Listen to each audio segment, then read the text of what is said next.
Hi hello ಎಲ್ಲರಿಗೂ ನಮಸ್ಕಾರ. Welcome back to my YouTube channel. ಬನ್ನಿ, ಹಿಂದಿನ ವಿಡಿಯೋದಲ್ಲಿ ನಾನು ನಾರ್ಮಲ್ ಮಷೀನಿಂದ ಎಂಬ್ರಾಯ್ಡ್ರಿ ವರ್ಕ್ನ ಯಾವ ರೀತಿಯಾಗಿ ಮಾಡಬೇಕು, ಇದಕ್ಕೆ ಯಾವ ಪ್ಲೇಟ್ ಬಳಸಿ ಎಂಬ್ರಾಯ್ಡ್ರಿ ಮಾಡ್ತಾರೆ ಅನ್ನೋದನ್ನು ನಿಮಗೆ ಹಿಂದಿನ ವಿಡಿಯೋದಲ್ಲಿ ನಾನು ನಿಮಗೆ ಹಾಕಿದ್ದೆ. ಆದರೆ ಇವತ್ತಿನ ವಿಡಿಯೋದಲ್ಲಿ ಎಂಬ್ರಾಯ್ಡ್ರಿ ಪ್ಲೇಟು ಹಾಕಿ ಎಂಬ್ರಾಯ್ಡ್ರಿ ಹೇಗೆ ಬರುತ್ತೆ ಅನ್ನೋದನ್ನು ಇವತ್ತಿನ ವಿಡಿಯೋದಲ್ಲಿ ನಿಮಗೆ ತೋರಿಸ್ತಾ ಇದ್ದೀನಿ. ಬನ್ನಿ ನೋಡೋಣ. ಫಸ್ಟಿಗೆ ನಮಗೆ ಎಂಬ್ರಾಯ್ಡ್ರಿ ಮಾಡೋದಕ್ಕೆ ಏನೇನು ಐಟಮ್ ಬೇಕು ಅಂತ ತೋರಿಸ್ತೀನಿ. ಎಂಬ್ರಾಯ್ಡ್ರಿ ಮಾಡೋದಕ್ಕೆ ಫಸ್ಟ್ ಬೇಕಾಗಿರೋದು ಈ ಎಂಬ್ರಾಯ್ಡ್ರಿ ಪ್ಲೇಟು, ಹಾಗೆ ಈ ಫ್ರೆಷರ್ ಫೂಟು ಮತ್ತು ಸ್ಕ್ರೂ ತೆಗೆಯೋದಕ್ಕೆ ನಮಗೆ ಈ ಸ್ಕ್ರೂ ಡ್ರೈವರ್ ಬೇಕು, ಹಾಗೆ ಮಾರ್ಕ್ ಮಾಡೋದಕ್ಕೆ ಈ ಮಾರ್ಕರು, ಮತ್ತು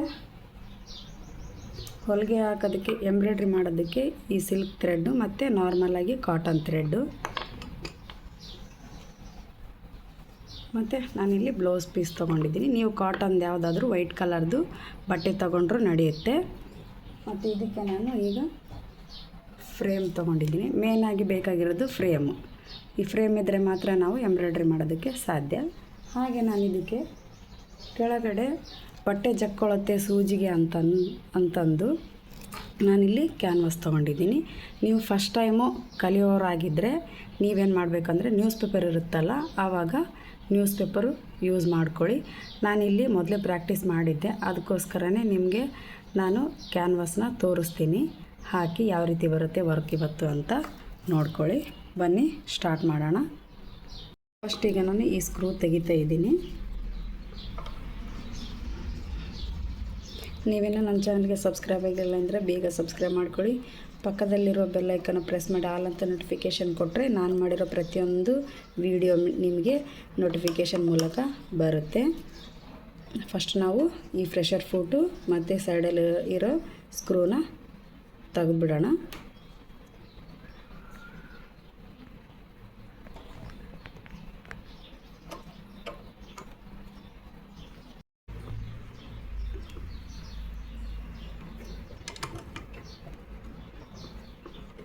ನೋಡಿ, ತುಂಬಾ ಈಸಿ ಈ ಎಂಬ್ರಾಯ್ಡ್ರಿ ಮಾಡೋದು. ನೋಡಿ, ಈಗ ನಾನು ಫ್ರೆಷರ್ ಫುಡ್ ತೆಗ್ದಿದ್ದೀನಿ, ಈಗ ಸ್ಕ್ರೂನು ತೆಗ್ದಿದ್ದೀನಿ.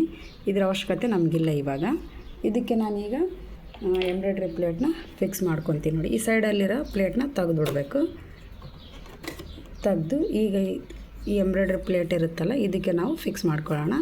ಹಿಂದ್ಗಡೆ ಈ ರೀತಿ ಕೊಟ್ಟಿರ್ತಾರೆ. ಈಗ ನಾವು ಯಾವ ರೀತಿ ಫಿಕ್ಸ್ ಮಾಡ್ಕೋಬೇಕು ಅಂತ ತೋರಿಸ್ತೀನಿ ನೋಡಿ. ಈ ರೀತಿ ಕೊಂಡಿ ಕೊಟ್ಟಿರ್ತಾರೆ ಹಿಂದೆ.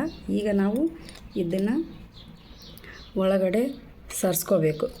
ಈ ರೀತಿ ಕರೆಕ್ಟ್ ಹೋಲು ಕೂತ್ಕೊಳ್ಳುತ್ತೆ ಇಲ್ಲ ಅಂತ ನೋಡಿಕೊಂಡು ನೀಟಾಗಿ ಸರಿಸ್ಕೋಬೇಕು. ನೋಡಿ, ಈ ಸೂಜಿ ಮನೆಗೆ ಸರಿಯಾಗಿ ಕೂತ್ಕೊಂಡಿದೆ. ಒಂದ್ಸರಿ ತೋರಿಸ್ತೀನಿ ನೋಡಿ. ಸೂಜಿ ಆ ಹೋಲೊಳಗಡೆ ನೀಟಾಗಿ ಹೋಗಬೇಕು. ಈಗ ಚೆನ್ನಾಗಿ ನೀಟಾಗಿ ಕೂತ್ಕೊಂಡಿದೆ. ಈಗ ಪ್ಲೇಟ್ನ ಮತ್ತು ನೀಟಾಗಿ ಸೇರಿಸ್ಕೊಂಬಿಡೋಣ. ಈಗ ಥ್ರೆಡ್ನ ಯಾವ ರೀತಿ ಹಾಕಬೇಕು ಅಂತ ತೋರಿಸ್ತೀನಿ. ಈಗ ನಾವು ಬ್ಲೌಸ್ ಹೊಲಿಯೋದಕ್ಕೆ ಯಾವ ರೀತಿಯಾಗಿ ಹಾಕೋತೀವಿ ದಾರ, ಅದೇ ರೀತಿಯಾಗಿ ಇದಕ್ಕೂ ಕೂಡ ಹಾಕೋಬೇಕು. ಇದಕ್ಕೇನು ಡಿಫ್ರೆನ್ಸ್ ಇರಲ್ಲ. ನಾವು ಬ್ಲೌಸ್ ಹೊಲಿಬೇಕಾದ್ರೆ ಯಾವ ರೀತಿ ದಾರ ಹಾಕೋತೀವಿ ಅದೇ ರೀತಿಯಾಗಿ ಹಾಕೋಬೇಕು. ನಾನಿಲ್ಲಿ ಸಿಲ್ಕ್ ಥ್ರೆಡ್ ತೊಗೊಂಡಿದ್ದೀನಿ ಬ್ಲೂ ಕಲರ್ದು. ನಿಮ್ಗೆ ಯಾವ ಕಲರ್ ಇಷ್ಟನೋ, ನೀವು ಬಟ್ಟೆ ಯಾವುದು ಇರುತ್ತೆ ಅದಕ್ಕೆ ಅಪೋಸಿಟ್ ಇರೋ ಕಲರ್ನೇ ತೊಗೊಂಡು ನೀವು ಬಳಸಿ, ಸಿಲ್ಕ್ ಥ್ರೆಡ್ನ ಬಳಸಿ. ಈಗ ಬ್ಲೌಸ್ ಹೊಲಿಬೇಕಾದ್ರೆ ನಾವು ಯಾವ ರೀತಿಯಾಗಿ ಹಾಕ್ತೀವಿ ಸೂಜಿ, ಅದೇ ರೀತಿಯಾಗಿ ಹಾಕೋತೀನಿ ನೋಡಿ.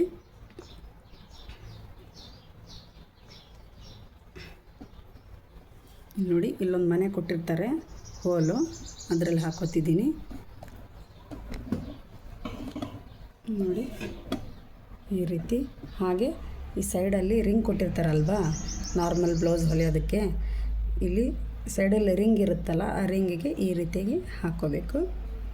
ಹಾಕ್ಕೊಂಡಾದ್ಮೇಲೆ ಇಲ್ಲೊಂದು ಹೋಲ್ ಕೊಟ್ಟಿರ್ತಾರೆ, ರಾಡಿಗೆ ಒಂದು ಹೋಲ್ ಕೊಟ್ಟಿರ್ತಾರೆ, ಅದಕ್ಕೆ ಹಾಕೋಬೇಕು ನೋಡಿ. ನೀಟಾಗಿ ಹಾಕೋಬೇಕು, ಎಲ್ಲಿ ದಾರ ಜಕ್ಕೋಬಾರ್ದು. ತೋರಿಸ್ತಿದ್ದೀನಿ. ಈ ರಿಂಗಿಗೆ ಕೂಡಿಸ್ಕೋಬೇಕು.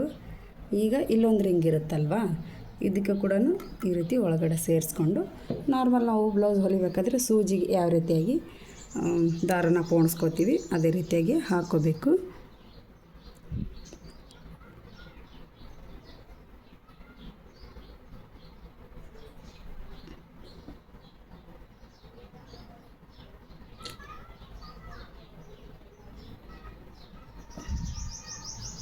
ಈಗ ದಾರನ ಹಾಕ್ಕೊಂಡಿನಿ ಈಗ ನಾನು ಈ ಬಾಬಿನಲ್ಲಿ ಸಿಲ್ಕ್ ಥ್ರೆಡ್ಡು ತುಂಬ್ಕೋಬಾರ್ದು. ಯಾಕೆ ಅಂದರೆ ಇದು ಸಿಲ್ಕ್ ಆಗುತ್ತಲ್ವ ಈ ಥ್ರೆಡ್ಡು, ಹಾಗೆ ನಾವು ಇದನ್ನು ಸಿಲ್ಕ್ ಥ್ರೆಡ್ಡು ತುಂಬ್ಕೋಬಾರ್ದು.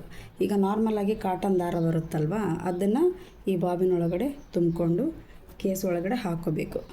ಕೇಸ್ ಒಳಗಡೆ ಹಾಕ್ಕೊಂಡು ನೀಟಾಗಿ ಸೇರಿಸ್ಕೊಂಡು ಈ ದಾರನ ಈ ಹೋಲಿರುತ್ತಲ್ವ ಈ ಮಾರ್ಕ್ ಒಳಗಡೆ ಹಾಕ್ಕೋಬೇಕು. ತೋರಿಸ್ತೀನಿ ನೋಡಿ ನಾನು ನಿಮಗೆ. ಈಗ ನೋಡಿ ಈ ಬಾಬಿನ ತೆಗ್ದಿದ್ದೀನಿ. ತೆಗ್ದಾದ್ಮೇಲೆ ಸ್ವಲ್ಪ ದಾರ ಜಾಸ್ತಿ ಬಿಟ್ಕೊಂಡು ಈಗ ಈ ಹೋಲ್ ಇರುತ್ತಲ್ವ ಹಿಂಗೆ ಹಾಕ್ಕೋಬೇಕು ನೋಡಿ. ಹಿಂಗೆ ಹಾಕ್ಕೊಂಡು ಎಳಿಬೇಕು. ಫಸ್ಟ್ ಎಳ್ಕೊಂಡಾದ್ಮೇಲೆ ದಾರ ಜಾಸ್ತಿ ಉದ್ದ ಬರುತ್ತೆ. ಮತ್ತು ಇಲ್ಲೊಂದು ರಿಂಗ್ ಟೈಪ್ ಕೊಟ್ಟಿರ್ತಾರಲ್ವ ಆ ಹೋಲಲ್ಲಿ ಎಳ್ಕೋಬೇಕು. ನಾವು ನಿಧಾನವಾಗಿ ಎಳೆದ್ರೆ ಸಲೀಸಾಗಿ ಬರಬೇಕು ಈ ದಾರ. ಆ ರೀತಿಯಾಗಿ ಒಳಗಡೆ ಬಾಬಿನ ಒಳಗಡೆಯಿಂದ ಕೇಸ್ ಒಳಗಡೆ ಹಾಕ್ಕೋಬೇಕು. ಈಗ ನಾನು ಕೇಸು ಬಾಬಿನ ಕೆಳಗಡೆ ಇಡ್ತಾ ಇದ್ದೀನಿ. ಈಗ ದಾರ ಯಾವ ರೀತಿಯಾಗಿ ಹಾಕ್ಕೋಬೇಕು ಅನ್ನೋದು, ಬಾಬಿನಲ್ಲಿ ಯಾವ ರೀತಿಯಾಗಿ ಹಾಕ್ಕೋಬೇಕು ಅನ್ನೋದು ತೋರಿಸಿದ್ದೀನಿ. ನೆಕ್ಸ್ಟು ಫ್ರೇಮ್ಗೆ ನಾವು ಬಟ್ಟೆನ ಯಾವ ರೀತಿಯಾಗಿ ಹಾಕ್ಕೋಬೇಕು ಅನ್ನೋದನ್ನ ನಿಮಗೆ ತೋರಿಸ್ತಾ ಇದ್ದೀನಿ. ನಾನು ಇವಾಗ ಬ್ಲೌಸ್ ಪೀಸ್ ತೊಗೊಂಡಿದ್ದೀನಿ. ಇದನ್ನು ನೀಟಾಗಿ ಫೋಲ್ಡ್ ಆಗಿರೋದನ್ನ ತೆಗಿಬೇಕು. ತೆಗೆದು ಈ ರೀತಿಯಾಗಿ ಹಾಕ್ಕೊಳ್ಳಿ. ಹಾಕ್ಕೊಂಡಾದ್ಮೇಲೆ ಇದಕ್ಕೆ ಫ್ರೇಮ್ನ ಫಿಕ್ಸ್ ಮಾಡ್ಕೋಬೇಕು. ಯಾವ ರೀತಿಯಾಗಿ ಅಂತ ತೋರಿಸ್ತೀನಿ ನೋಡಿ. ನಾವು ಆರಿ ವರ್ಕ್ ಮಾಡೋದಕ್ಕೆ ಏನು ಮಾಡ್ತೀವಿ ಅಂದರೆ ಈ ರಿಂಗು ಮೇಲ್ಗಡೆ ಇಟ್ಕೊಂಡು ಆರಿ ವರ್ಕ್ನ ಮಾಡ್ತೀವಿ. ಆದರೆ ಇದೇ ರಿಂಗನ್ನು ಉಲ್ಟಾ ಹಾಕ್ಕೊಂಡ್ರೆ ನಮಗೆ ಎಂಬ್ರಾಯ್ಡ್ರಿ ವರ್ಕ್ ಮಾಡೋದಕ್ಕೆ ಬರುತ್ತೆ. ಈಗ ನೋಡಿ ಈ ರಿಂಗು ಕೆಳಗಡೆ ಇಡ್ತಾ ಇದ್ದೀನಿ. ಕೆಳಗಡೆ ಇಟ್ಕೊಂಡು ಈಗ ನಾವು ಫಿಕ್ಸ್ ಮಾಡೋಣ. ಈಗ ಫಿಕ್ಸ್ ಮಾಡೋದಾದಮೇಲೆ ಇಷ್ಟಕ್ಕೆ ಬಿಡಬಾರ್ದು. ಯಾಕೆ ಅಂದರೆ ಈಗ ನಾವು ಇದು ಥ್ರೆಡ್ ನಾನು ಲೂಸ್ ಮಾಡ್ಕೊಂಡಿದ್ದೆ. ಈ ಲೂಸ್ ಮಾಡ್ಕೊಂಡಾದ್ಮೇಲೆ ಈಗ ನಾನು ಹಿಂಗೆ ಬಿಚ್ಚಿದ್ರೆ ಹಿಂಗೆ ಬಂದುಬಿಡುತ್ತೆ. ಅದಕ್ಕಾಗಿ ಏನು ಮಾಡಬೇಕು, ಈ ಥರ ಎಲ್ಲ ಸೆಟ್ ಮಾಡ್ಕೊಂಡಾದ್ಮೇಲೆ ಈ ಥ್ರೆಡ್ನ ಇದಿರುತ್ತಲ್ವ ಈ ಥ್ರೆಡ್ಡು ಟೈಟ್ ಮಾಡ್ಕೋಬೇಕು. ಥ್ರೆಡ್ಡು ಟೈಟ್ ಆದರೆ ಮಾತ್ರ ನಮಗೆ ಬಟ್ಟೆ ತೀರಾ ಟೈಟಾಗಿ ಬರುತ್ತೆ. ನೋಡಿ ತುಂಬಾ ಸಿಂಪಲ್ಲಾಗಿ ಹೇಳ್ಕೊಡ್ತಾ ಇದ್ದೀನಿ. ನಿಮ್ಗೆ ಇಷ್ಟ ಆದರೆ ಲೈಕ್ ಮಾಡಿ, ಶೇರ್ ಮಾಡಿ, ಬೇರೆಯವ್ರಿಗೆ ತೋರಿಸಿ. ಖಾಲಿ ಕೂಡೋದೇನಿದೆ, ಇದರಿಂದ ನಮಗೇನಾದರೂ ಉಪಯೋಗ ಆಗುತ್ತಲ್ವಾ. ಅದಕ್ಕಾಗಿ ನಾವು ಮನೇಲಿ ಹೆಣ್ಮಕ್ಳು ಖಾಲಿ ಕೂತ್ಕೋಬಾರ್ದು. ಬನ್ನಿ ಈಗ ನಾನು ಇದನ್ನು ಟೈಟ್ ಮಾಡ್ಕೊಂಡಿದ್ದೀನಿ. ಬಟ್ಟೆ ಯಾವ ರೀತಿಯಾಗಿ ಟೈಟ್ ಮಾಡ್ಕೋಬೇಕಂತ ತೋರಿಸ್ತೀನಿ ನಿಮಗೆ. ಬಟ್ಟೆಗೆ ನಾನು ಬಟ್ಟೆನ ಟೈಟ್ ಮಾಡ್ಕೊತೀನಿ ನೋಡಿ. ಬಟ್ಟೆ ಈ ರೀತಿಯಾಗಿ ಟೈಟ್ ಮಾಡ್ಕೋಬೇಕು. ಬಟ್ಟೆನ ನೀಟಾಗಿ ಜಕ್ಕೋಬೇಕು. ಸ್ವಲ್ಪ ಟೈಟ್ ಆದರೆ ನಮಗೆ ಆರಾಮಾಗಿ ಎಂಬ್ರಾಯ್ಡ್ರಿ ಮಾಡೋದಕ್ಕೆ ಬರುತ್ತೆ. ಫುಲ್ಲು ಟೈಟ್ ಆಗಬೇಕು, ಆ ರೀತಿಯಾಗಿ ಜಕ್ಕೋಬೇಕು ಬಟ್ಟೆ. ಸಾರಿ, ನೀವೆಲ್ಲ ಕೇಳ್ತಾಯಿದ್ರಿ ಯಾವಾಗ ವೀಡಿಯೋ ಮಾಡ್ತೀರಾ, ಯಾವಾಗ ವೀಡಿಯೋ ಮಾಡಿ ಹಾಕ್ತೀರಾ ಅಂತ ಕೇಳ್ತಾಯಿದ್ರಿ. ಸ್ವಲ್ಪ ವೀಡಿಯೋ ಮಾಡೋದು ಲೇಟ್ ಆಯಿತು, ಅದಕ್ಕೋಸ್ಕರ ಇವತ್ತು ನಿಮಗೆ ನಾನು ಸಾರಿ ಕೇಳ್ತಾ ಇದ್ದೀನಿ. ಬಟ್ಟೆನ ನೀಟಾಗಿ ಜಕ್ಕೊಂಡಿದ್ದೀನಿ. ನಾವು ಈ ಥರ ಬಟ್ಟೆನ ಜಗ್ಬೇಕಾದ್ರೆ ಸ್ವಲ್ಪ ಸ್ಕ್ರ್ಯಾಚಸ್ ಆಗುತ್ತೆ ಬಟ್ಟೆ. ಅದಕ್ಕೆ ನಾವೇನು ಮಾಡೋಕ್ಕಂದರೆ ಈ ರೀತಿ ಫ್ರೇಮ್ ಇರುತ್ತಲ್ವ, ಇದಕ್ಕೆ ನಾವು ಕೆಳಗಡೆ ಇರೋ ಫ್ರೇಮಿಗೆ ಮಾತ್ರ ಈ ರೀತಿ ಟೇಪ್ನ ಸುತ್ಕೋಬೇಕು. ನೋಡಿ ನಾನು ತೋರಿಸ್ತಾ ಇದ್ದೀನಿ. ಈ ರೀತಿ ಟೇಪ್ನ ಸುತ್ಕೊಂಡ್ರೆ ಬಟ್ಟೆ ಎಲ್ಲೂ ಸ್ಕ್ರ್ಯಾಚ್ ಆಗೋಲ್ಲ, ನೀಟಾಗಿ ಕೂತ್ಕೊಳ್ಳುತ್ತೆ.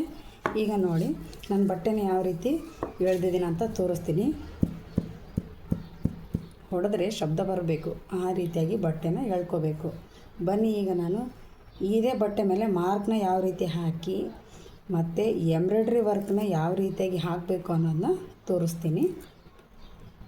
ಈಗ ನಾನು ಇದು ನಾವು ಆರಿ ವರ್ಕ್ ಮಾಡೋದಕ್ಕೆ ಮೇಲ್ಗಡೆ ಮಾಡ್ಕೋತೀವಲ್ವ, ಆದರೆ ಈ ಎಂಬ್ರಾಯ್ಡ್ರಿ ಮಾಡೋದಕ್ಕೆ ಏನು ಮಾಡಬೇಕಂದ್ರೆ ಈ ರೀತಿಯಾಗಿ ಉಲ್ಟಾ ಹಾಕ್ಕೋಬೇಕು.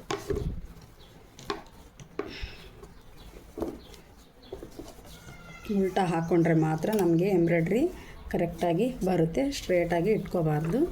ಈ ರೀತಿಯಾಗಿ ಹಾಕ್ಕೋಬೇಕು. ಉಲ್ಟಾ ಇರುತ್ತಲ್ವ ನೋಡಿ, ನಾನು ಪ್ಯಾಚು ಹಾಕ್ಕೊಂಡಿದ್ನಲ್ವ, ಈ ರೀತಿಯಾಗಿ ಉಲ್ಟಾ ಮಾಡಿಕೊಂಡು ಎಂಬ್ರಾಯ್ಡ್ರಿನ ಮಾಡೋಕ್ಕೆ ಸ್ಟಾರ್ಟ್ ಮಾಡಬೇಕು. ಬನ್ನಿ ಈಗ ನಾನು ಯಾವ ರೀತಿಯಾಗಿ ಎಂಬ್ರಾಯ್ಡ್ರಿ ಮಾಡ್ತೀನಿ ಅನ್ನೋದನ್ನ ತೋರಿಸ್ತೀನಿ. ಈಗ ಈ ಫ್ರೇಮ್ನ ಈ ಸೂಜಿ ಒಳಗಡೆಯಿಂದ ತಗೊಳ್ಳೋಣ. ನಿಧಾನವಾಗಿ ಎಳ್ಕೊಳ್ಳಿ, ಯಾಕಂದರೆ ಸೂಜಿ ಇರುತ್ತಲ್ವ, ಅದಕ್ಕಾಗಿ ನಿಧಾನವಾಗಿ ಎಳ್ಕೋಬೇಕು. ಈಗ ನೋಡಿ ಒಳಗಡೆ ಸೇರಿಸ್ಕೊಂಡಿದ್ದೀನಿ ನಾನು. ಈಗ ಫ್ರೇಮ್ ಆ ಕಡೆ ಈ ಕಡೆ ಮೂವ್ ಮಾಡ್ಕೋತಾ ಈ ಎಂಬ್ರಾಯ್ಡ್ರಿನ ಹಾಕಬೇಕು. ಫಸ್ಟ್ ಯಾವ ರೀತಿಯಾಗಿ ನೀವು ಪ್ರಾಕ್ಟೀಸ್ ಮಾಡಬೇಕು ಅಂತ ತೋರಿಸ್ತೀನಿ ನಾನು. ಈಗ ನಾನು ಕೆಳಗಡೆ ಕ್ಯಾನ್ವಾಸ್ನ ಹಾಕೋತಿದ್ದೀನಿ. ನೀವು ಫಸ್ಟು ನ್ಯೂಸ್ ಪೇಪರಿಂದ ಟ್ರೈ ಮಾಡಿ, ಆನಂತರ ಪ್ರಾಕ್ಟೀಸ್ ಮಾಡಿದ್ಮೇಲೆ ಪ್ರಾಕ್ಟೀಸ್ ನೀಟಾಗಿ ಬಂತು, ಚೆನ್ನಾಗಿ ಬಂತು ಅಂತ ಆದರೆ ನೀವು ಕೆಳಗಡೆ ಕ್ಯಾನ್ವಾಸ್ನ ಯೂಸ್ ಮಾಡಿಕೊಂಡು ಪ್ರಾಕ್ಟೀಸ್ ಮಾಡ್ಕೊಳ್ಳಿ. ಈಗ ನಾನು ಇದಕ್ಕೆ ಸ್ಟ್ರೇಟಾಗಿ ಒಂದು ಲೈನ್ ಹಾಕ್ತೀನಿ. ಇಲ್ಲಿ ಮಾರ್ಕರ್ ಒಂದು ಪೆನ್ಸಿಲ್ ಇದೆ, ಪೆನ್ಸಿಲಿಂದ ನೀಟಾಗಿ ಒಂದು ಮಾರ್ಕ್ ಹಾಕೋತೀನಿ. ಹಾಗೆ ನೀವು ಈ ಥ್ರೆಡ್ಡು ಲೂಸಾಗಿ ಬರಬೇಕು ಅಂತಂದರೆ ಇಲ್ಲಿ ಸ್ವಲ್ಪ ಲೂಸ್ ಮಾಡ್ಕೋಬೇಕು. ನೋಡು, ಸ್ಕ್ರೂನ ಲೂಸ್ ಮಾಡ್ಕೋಬೇಕು. ಹಾಗೆ ನಾವು ಇಲ್ಲಿ ಹೊಲಿಗೆ ಹಾಕಬೇಕಾದ್ರೆ ಏನು ಮಾಡ್ತೀವಿ, ಸಣ್ಣ ಹೊಲಿಗೆ ಇಟ್ಕೋಬೇಕಂತಂದು ನಾವು 2 ನಂಬರಿಗೆ ಹಂಗೆ ಇಟ್ಕೊಂಡಿರ್ತೀವಿ ಇಲ್ಲಿ ಕೆಳಗಡೆ. ಆದರೆ ಇಲ್ಲಿ ಹೊಲಿಗೆ ಬೇಕಂತಂದರೆ ಸ್ವಲ್ಪ ದೊಡ್ಡ ಹೊಲಿಗೆ, ಈ ಎಂಬ್ರಾಯ್ಡ್ರಿ ಮಾಡೋದಕ್ಕೆ ದೊಡ್ಡ ಹೊಲಿಗೆ ಬೇಕು ಅಂದರೆ ಈ ಸ್ಕ್ರೂನ ಸ್ವಲ್ಪ ಲೂಸ್ ಮಾಡಿಕೊಂಡು ಮೇಲ್ಗಡೆ ಎತ್ಕೊಂಡು ಪೂರ ಒಂದೂ ಅಲ್ಲ, ಆ ಕಡೆ 2 ಅಲ್ಲ, ಮಿಡಲ್ಲು ಅಂದು 1.5ಗೆ ಇಟ್ಕೋಬೇಕು. ಈಗ ನೀಟಾಗಿ ಫಿಕ್ಸ್ ಮಾಡ್ಕೊಂಬಿಡಿ. ಇಷ್ಟ ನೋಡಿ, ಏನು ಇಲ್ಲದೆ ಆರಾಮವಾಗಿ ನಿಧಾನವಾಗಿ ಎಂಬ್ರಾಯ್ಡ್ರಿ ನಾರ್ಮಲ್ ಮಷಿನ್ನಲ್ಲಿ ಅಂದರೆ ಬ್ಲೌಸ್ ಹೊಲಿಯೋ ಮಷಿನ್ನಲ್ಲಿ ಆರಾಮವಾಗಿ ಹಾಕೋಬೋದು. ಈಗ ನಾನು ಕ್ಯಾನ್ವಾಸ್ ಹಾಕಿದ್ದೀನಿ ಕೆಳಗಡೆ, ಇದಕ್ಕೆ ಒಂದು ಸ್ಟ್ರೇಟಾಗಿ ಮಾರ್ಕನ್ನು ಹಾಕ್ತೀನಿ, ನೋಡ್ಕೊಳ್ಳಿ. ಈಗ ಒಂದು ಸ್ಟ್ರೇಟಾಗಿ ಲೈನ್ ಹಾಕೋತೀನಿ. ಫಸ್ಟ್ ನಾನು ಈ ಸ್ಟ್ರೇಟಾಗಿ ಲೈನ್ ಹಾಕಿದ್ನಲ್ವ, ಇದಕ್ಕೆ ಎಂಬ್ರಾಯ್ಡ್ರಿನ ಮಾಡಿ ತೋರಿಸ್ತೀನಿ ನೋಡಿ ಯಾವ ರೀತಿ ಬರುತ್ತೆ ಅಂತ. ಈಗ ಫಸ್ಟ್ ನಾವು ಸ್ಟಾರ್ಟ್ ಮಾಡಬೇಕಾದ್ರೆ ಈ ದಾರ ಮೇಲೆ ಇರಬೇಕು, ಕೆಳಗಡೆ ಬಾಬಿನ ದಾರ ಕೆಳಗಡೆನೇ ಇರಬೇಕು. ಈಗ ದಾರ ಮೇಲ್ಗಡೆ ಬರುತ್ತೆ, ಇದನ್ನು ಈಗ ನಾವು ಸೈಡಲ್ಲಿ ಎಳ್ಕೋಬೇಕು. ನಾನು ಮಾಡಿರೋ ವಿಡಿಯೋ ನಿಮ್ಗೆ ಏನಾದರೂ ಇಷ್ಟ ಆದರೆ ಪ್ಲೀಸ್ ಲೈಕ್ ಮಾಡಿ, ಶೇರ್ ಮಾಡಿ. ಏನು ರೀ ನಿಮ್ಗೇನು ಅನ್ನಿಸ್ತು, ಏನಿಲ್ಲ ವಿಡಿಯೋ ಚೆನ್ನಾಗಿ ಬಂದಿದ್ದಾನ ಇಲ್ಲ ಅಂತ ಕಮೆಂಟ್ ಮೂಲಕ ತಿಳಿಸಿ. ನನಗೆ ನೀವು ಮಾಡೋ ಒಂದೊಂದು ಕಮೆಂಟು, ಒಂದೊಂದು ನೀವು ನೋಡೋ ವಿಡಿಯೋ, ನನಗೆ ನೀವು ಕೊಡೋ ಒಂದೊಂದು ಲೈಕು ತುಂಬಾ ಇಂಪಾರ್ಟೆಂಟು. ಯಾಕೆ ಅಂದರೆ ನಾನು ಈ ರೀತಿಯಾಗಿ ಕಷ್ಟಪಟ್ಟು ವೀಡಿಯೋನ ಇನ್ನೊಬ್ರಿಗೆ ಕಲೀಲಿ ಅನ್ನೋದಕ್ಕೋಸ್ಕರ ಮಾಡ್ತಾಯಿದ್ದೀನಿ. ನಿಮಗೆ ಈ ವಿಡಿಯೋ ಅನುಕೂಲ ಆಯಿತು ಅಂತಂದರೆ ನನಗೆ ಒಂದು ಲೈಕ್ ಕೊಡಿ. ಮತ್ತು ನೆಕ್ಸ್ಟು ವೀಡಿಯೋ ಮಾಡೋಕ್ಕೂ ನನಗೆ ತುಂಬ ಖುಷಿ ಆಗುತ್ತೆ. ಆದರೆ ನಾನು ಕಲಿಯೋದಲ್ಲದೆ ಇನ್ನೊಬ್ರು ಕಲೀಲಿ ಅನ್ನೋದಕ್ಕೋಸ್ಕರನೇ ನಾನು ಈ ರೀತಿಯಾಗಿ ವೀಡಿಯೋ ಮಾಡ್ತಾಯಿದ್ದೀನಿ. ನಿಮಗೆ ನಾನೇನಾದರೂ ಮಾತಾಡೋದು ತಪ್ಪು ಅನಿಸಿದರೆ ಸಾರಿ, ಏನು ಅಂದ್ಕೋಬೇಡಿ. ಬನ್ನಿ ಈಗ ನಾವು ವಿಡಿಯೋ ಹೆಂಗೆ ಬರುತ್ತೆ ಹಾಗೆ ಈ ಎಂಬ್ರಾಯ್ಡ್ರಿನ ಯಾವ ರೀತಿಯಾಗಿ ಹಾಕ್ತೀನಿ ಅಂತ ತೋರಿಸ್ತೀನಿ.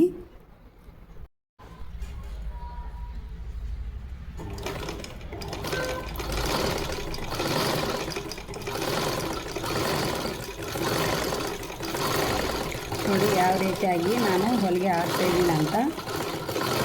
ಮತ್ತು ರಿಪೀಟು ಅದೇ ಲೈನ್ಗೆ ಹೋಗಬೇಕು.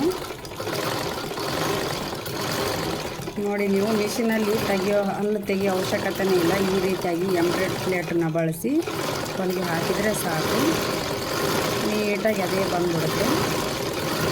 ನೋಡಿ ಎಷ್ಟು ಚೆನ್ನಾಗಿ ಬರುತ್ತೆ.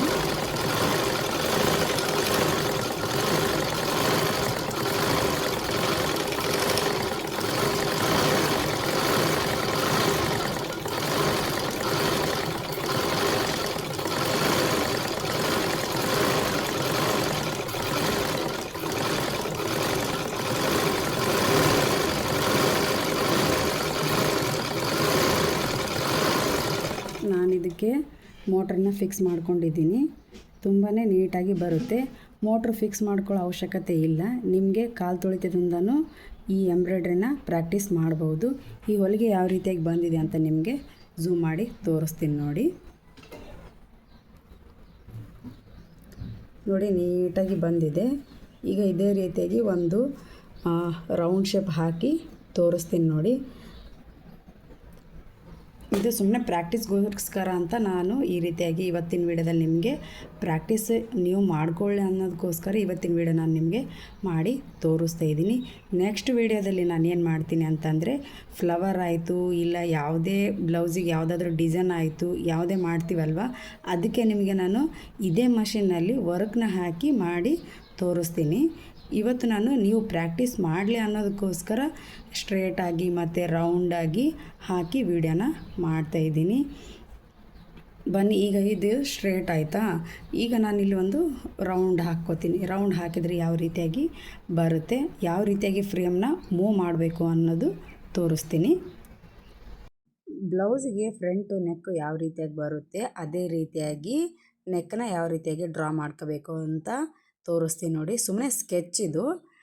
ಈಗ ಸ್ಟ್ರೇಟಾಗಿ ಒಂದು ಲೈನ ಹಾಕ್ಕೊಂಡಿದ್ದೀನಿ. ಮೇಲ್ಗಡೆ ಲೈನ್ ಬಿಟ್ಟು ಮಧ್ಯದ ಲೈನಿಂದ ರೌಂಡಾಗಿ ತಗೋಬೇಕು. ನೆಕ್ ಶೇಪ್ ಫ್ರಂಟ್ ಯಾವ ರೀತಿಯಾಗಿ ಬರುತ್ತೆ ನೆಕ್ ಶೇಪ್ ಆ ರೀತಿಯಾಗಿ ತಗೋಬೇಕು. ನೀಟಾಗಿ ಹಾಕ್ಕೊಳ್ಳಿ. ಇದು ಸ್ಕೆಚ್ ಮಾತ್ರ.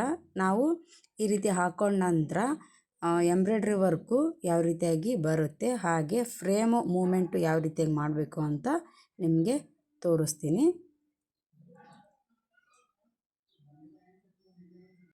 ಈಗ ಇದಕ್ಕೆ ಎಂಬ್ರಾಯ್ಡ್ರಿ ಯಾವ ರೀತಿ ಮಾಡ್ತೀನಿ ಅಂತ ತೋರಿಸ್ತೀನಿ ನೋಡಿ. ಈಗ ದಾರನ ಎಳ್ಕೊಂಡೆ, ಮತ್ತು ನಾವು ಈ ರೀತಿ ಬ್ಲೌಸಿಗೆ ಫ್ರಂಟ್ ನೆಕ್ ಶೇಪ್ ತೊಗೊಂಡಿದ್ವಲ್ಲ ಇದಕ್ಕೆ ನಾವು ಫುಲ್ಲಾಗಿ ಎಂಬ್ರಾಯ್ಡ್ರಿ ಮಾಡೋದು ಬೇಕಾಗಿಲ್ಲ. ಹಾಫ್ ಎಂಬ್ರಾಯ್ಡ್ರಿ ಮಾಡಿಕೊಂಡು ಮತ್ತು ತಿರ್ಗಾ ಕೆಳಗಡೆಯಿಂದ ಮೇಲ್ಗಡೆ ಗೆರೆವರೆಗೂ ಎಂಬ್ರಾಯ್ಡ್ರಿ ಮಾಡ್ಕೋಬೇಕು. ಮತ್ತು ತೀರಾ ಲಾಸ್ಟ್ವರೆಗೂ ನೆಕ್ ಶೇಪ್ ತೊಗೊಂಡಿರ್ತೀವಲ್ಲ ಅಲ್ಲಿವರೆಗೂ ನೀಟಾಗಿ ಎಂಬ್ರಾಯ್ಡ್ರಿನ ಮಾಡಿಕೊಂಡು ಮೇಲೆ ಕೆಳಗಡೆ ಫಿಲ್ ಮಾಡ್ತಾ ಬರಬೇಕು ಥ್ರೆಡ್ನ. ನೋಡಿ, ನಿಧಾನವಾಗಿ ನೀಟಾಗಿ ಈ ವರ್ಕ್ನ ನೀವು ಕಲ್ತ್ರಂದರೆ ನಿಮ್ಮ ಬ್ಲೌಸಿಗೆ ನೀವೇ ವರ್ಕ್ ಮಾಡ್ಕೊಳ್ಳೋದಕ್ಕೆ ನಾರ್ಮಲ್ ಮಷೀನಲ್ಲಿ ಬರುತ್ತೆ. ಲಾಸ್ಟಲ್ಲಿ ನಾನು ಯಾವ ರೀತಿಯಾಗಿ ಬರುತ್ತೆ ಅಂತ ತೋರಿಸ್ತೀನಿ ನಿಮಗೆ. ನೋಡಿ, ನಾವು ಫಸ್ಟು ಕ್ಲಾತ್ನ ಯಾವ ರೀತಿಯಾಗಿ ಹಾಕ್ಕೋಬೇಕು, ಫ್ರೇಮ್ನ ಯಾವ ರೀತಿಯಾಗಿ ಫಿಟ್ ಮಾಡ್ಕೋಬೇಕು, ಮತ್ತು ದಾರನ ಯಾವ ರೀತಿಯಾಗಿ ಹಾಕ್ಕೋಬೇಕು, ಮತ್ತು ಸ್ಕೆಚ್ ಯಾವ ರೀತಿಯಾಗಿ ಹಾಕ್ಕೋಬೇಕು, ಮತ್ತು ನಾವು ಮೂವ್ ಯಾವ ರೀತಿಯಾಗಿ ಮಾಡಬೇಕು ಫ್ರೇಮ್ನ ಅಂತ ನಿಮಗೆ ನೀಟಾಗಿ ನಿಧಾನವಾಗಿ ತೋರಿಸಿದ್ದೀನಿ. ನಾವೆಷ್ಟು ನಿಧಾನವಾಗಿ ಕಲಿತೀವಿ ಅಂದರೆ ಅಷ್ಟು ಬೇಗ ವರ್ಕ್ ಮಾಡೋದು ಕಲಿತೀವಿ ಎಂಬ್ರಾಯ್ಡ್ರಿ ವರ್ಕು. ನೋಡಿ, ನಾನು ನಿಮಗೆ ತೋರಿಸ್ತೀನಿ. ನಾನು ಅವಸರ ಯಾವುದು ಮಾಡ್ತಾಯಿಲ್ಲ, ನಿಧಾನವಾಗಿ ಮಾಡಿ ತೋರಿಸ್ತೀನಿ. ನೀವು ಕೂಡ ಟ್ರೈ ಮಾಡಿ ನೋಡಿ. ಇದಂತೂ ಆಯ್ತು ಈಗ ಎಂಬ್ರಾಯ್ಡ್ರಿ ವರ್ಕು. ಬನ್ನಿ, ಈಗ ಸ್ಟ್ರೇಟ್ ಲೈನು ಮತ್ತು ಬ್ಲೌಸು ಫ್ರಂಟು ನೆಕ್ಕು ಯಾವ ರೀತಿಯಾಗಿ ಎಂಬ್ರಾಯ್ಡ್ರಿ ವರ್ಕ್ ಬಂದಿದೆ ಅಂತ ನಿಮಗೆ ತೋರಿಸ್ತಾ ಇದ್ದೀನಿ. ಈಗ ನೆಕ್ಸ್ಟ್ ಯಾವ್ದು ತೋರಿಸ್ತೀನಿ ಅಂದರೆ ಡ್ರಾಪ್ ಶೇಪು. ಬನ್ನಿ ನೋಡೋಣ. ಇಲ್ಲಿ ನಾನೀಗ ರಫ್ ಸ್ಕೆಚ್ಚು ಮಾಡ್ತಾಯಿದ್ದೀನಿ ಡ್ರಾಪ್ ಶೇಪು. ಇದಕ್ಕೆ ನಾನು ಯಾವ ರೀತಿಯಾಗಿ ವರ್ಕ್ ಮಾಡ್ತೀನಿ ಆದರೆ ಹೇಗೆ ಬರುತ್ತೆ ಅನ್ನೋದು ತೋರಿಸ್ತೀನಿ. ಸುಮ್ಮನೆ ರಫ್ ಸ್ಕೆಚ್ ಮಾಡ್ಕೊಳ್ಳಿ. ನೀವು ಕೂಡ ಟ್ರೈ ಮಾಡಿ. ಸುಮ್ಮನೆ ವಿಡಿಯೋ ನೋಡಿಬಿಟ್ಟು ಖಾಲಿ ಕೂತ್ಕೊಳ್ಳೋದು ಬೇಡ. ಹೆಂಗೂ ಎಲ್ಲರ ಮನೆಯಲ್ಲೂ ಒಂದೊಂದು ಈ ಥರ ಮಿಷನ್ ಇದ್ದೇ ಇರುತ್ತೆ. ಈ ರೀತಿ ಏನಾದರೂ ನಾರ್ಮಲು ಮಿಷನ್ನಿಂದು ಎಂಬ್ರಾಯ್ಡ್ರಿ ಪ್ಲೇಟ್ ಇಲ್ಲ ಅಂತಂದರೆ ಮಷಿನ್ ಅಂಗಡಿಗಳಲ್ಲಿ ಸಿಗುತ್ತೆ. ದಯಮಾಡಿ ಹೋಗಿ ತಂದ್ಕೊಳ್ಳಿ. ಯಾರೂ ಟೈಮ್ ವೇಸ್ಟ್ ಮಾಡ್ಕೋಬೇಡಿ.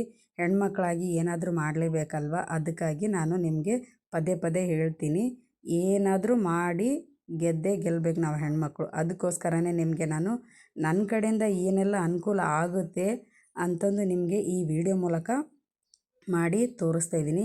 ನಾನು ಹೇಳೋದು ನಿಮಗೆ ಅರ್ಥ ಆಗುತ್ತೆ ಅಂತ ಅಂದ್ಕೊಂಡಿದ್ದೀನಿ. ಇದನ್ನು ಸ್ಕೆಚ್ಚು ಮಾಡ್ತಾಯಿದ್ದೀನಲ್ವ ಯಾವ ರೀತಿಯಾಗಿ ಬರುತ್ತೆ. ನಾವು ಇದೇ ರೀತಿ ಪ್ರಾಕ್ಟೀಸ್ ಮಾಡ್ಕೋತಾ ಹೋದ್ವಿ ಅಂದರೆ ನಮಗೆ ಕೈ ನೀಟಾಗಿ ಕೂತ್ಕೊಳ್ಳುತ್ತೆ. ಆಮೇಲೆ ಸ್ಕೆಚ್ ಮಾಡೋದು ಅವಶ್ಯಕತೆಯೇ ಬೇಕಾಗಿಲ್ಲ. ನಾರ್ಮಲಾಗಿ ನಾವು ನೋಡಿ ಈಗ ಬರೀ ಡ್ರಾಪ್ ಸ್ಕೆಚ್ ಅಷ್ಟೇ ಮಾಡಿಕೊಂಡೆ, ಮಿಡಲಲ್ಲಿ ಯಾವ ಸ್ಕೆಚ್ ಮಾಡ್ಕೊಂಡಿಲ್ಲ. ನಮ್ಮದು ಹ್ಯಾಂಡ್ ಯಾವ ರೀತಿಯಾಗಿ ನಾವು ಮೂವ್ ಮಾಡ್ಕೋತೀವಿ ಅನ್ನೋದ್ರ ಮೇಲೆ ಡಿಪೆಂಡ್ ಆಗುತ್ತೆ. ಫ್ರೇಮ್ ಮೂವ್ ಮಾಡ್ಕೋತಾ ವರ್ಕ್ನ ಮಾಡ್ಕೋಬೇಕು. ತುಂಬ ತುಂಬಾ ನೀಟಾಗಿ ಪರ್ಫೆಕ್ಟಾಗಿ ನೀವೇನಾದರೂ 2 ದಿನ 3 ದಿನ ಇದೇ ರೀತಿಯಾಗಿ ಬಿಡದೇ ಇರೋ ಹಾಗೆ ಪ್ರಾಕ್ಟೀಸ್ ಮಾಡಿದರೆ ಅನ್ಕೋ, ನೆಕ್ಸ್ಟ್ ಡೇನೇ ನೀವು ಬ್ಲೌಸಿಗೆ ನೀವೇ ವರ್ಕ್ ಹಾಕ್ಕೊಂಡು ಆರಾಮವಾಗಿ ಇದೇ ರೀತಿ ಸ್ಟಿಚ್ ಮಾಡಿದ ಮೇಲೆ ಅಲ್ಲೊಂದಿಲ್ಲೊಂದು ಸ್ಟೋನ್ ಹಚ್ಕೊಳ್ಳಿ. ತುಂಬಾ ನೀಟಾಗಿ ಕಾಣುತ್ತೆ. ಯಾವ ರೀತಿ ಬಂದಿದೆ ಅಂತ ನಾನು ತೋರಿಸ್ತಾ ಇದ್ದೀನಿ ನೋಡಿ. ನಾರ್ಮಲ್ ಮಷೀನಲ್ಲಿ ಎಂಬ್ರಾಯ್ಡ್ರಿ ವರ್ಕು ಯಾವ ರೀತಿಯಾಗಿ ಬಂದಿದೆ ಅಂತ ನಿಮಗೆ ಕೊನೆಯದಾಗಿ ತೋರಿಸ್ತಾ ಇದ್ದೀನಿ. ಇದು ನಾನು ರಫ್ ಸ್ಕೆಚ್ ಹಾಕಿ ನೀವು ಪ್ರಾಕ್ಟೀಸ್ ಮಾಡಿಕೊಳ್ಳಿ ಅನ್ನೋದಕ್ಕೋಸ್ಕರ ಈ ರೀತಿಯಾಗಿ ಸ್ಕೆಚ್ ಹಾಕಿ ಇವತ್ತಿನ ವಿಡಿಯೋದಲ್ಲಿ ನಾನು ನಿಮಗೆ ನಾರ್ಮಲ್ ಮಷೀನಲ್ಲಿ ಎಂಬ್ರಾಯ್ಡ್ರಿ ವರ್ಕ್ ಹೇಗೆ ಬರುತ್ತೆ ಅಂತ ತೋರಿಸ್ಕೊಟ್ಟಿದ್ದೀನಿ. ನೀವು ಕೂಡ ಮನೆಯಲ್ಲಿ ಇದೇ ರೀತಿಯಾಗಿ ಪ್ರಾಕ್ಟೀಸ್ ಮಾಡ್ಕೊಳ್ಳಿ. ನೀವು ಯಾರೇನೋ ನನ್ನ ಚಾನಲ್ಗೆ ಸಬ್ಸ್ಕ್ರೈಬ್ ಆಗಿಲ್ಲ, ಬೇಗ ಸಬ್ಸ್ಕ್ರೈಬ್ ಮಾಡ್ಕೊಳ್ಳಿ. ನೆಕ್ಸ್ಟ್ ನಾನು ಮಾಡೋ ವಿಡಿಯೋ ನಿಮಗೆ ನೋಟಿಫಿಕೇಷನ್ ಮೂಲಕ ಬರುತ್ತೆ. ಅದಕ್ಕಾಗಿ ನೀವು ಸಬ್ಸ್ಕ್ರೈಬ್ ಯಾರ್ಯಾರು ಆಗಿಲ್ಲ ದಯವಿಟ್ಟು ಸಬ್ಸ್ಕ್ರೈಬ್ ಆಗಿ. ಮತ್ತು ನೆಕ್ಸ್ಟ್ ವೀಡಿಯೋದಲ್ಲಿ ನಾನು ಏನು ಮಾಡ್ತೀನಿ ಅಂತಂದರೆ, ಬ್ಲೌಸ್ ಪೀಸ್ ಮೇಲೆ ಬ್ಲೌಸ್ ನೆಕ್ಕಿಗೆ ಮಾರ್ಕನ್ನು ಹಾಕಿ ಎಂಬ್ರಾಯ್ಡ್ರಿ ವರ್ಕು ಯಾವ ರೀತಿಯಾಗಿ ಮಾಡಬೇಕು ಅಂತ ನೆಕ್ಸ್ಟ್ ವೀಡಿಯೋದಲ್ಲಿ ತೋರಿಸ್ತೀನಿ. ಈ ವಿಡಿಯೋ ನೋಡಿದ್ದಕ್ಕೆ ಎಲ್ಲರಿಗೂ ಧನ್ಯವಾದಗಳು.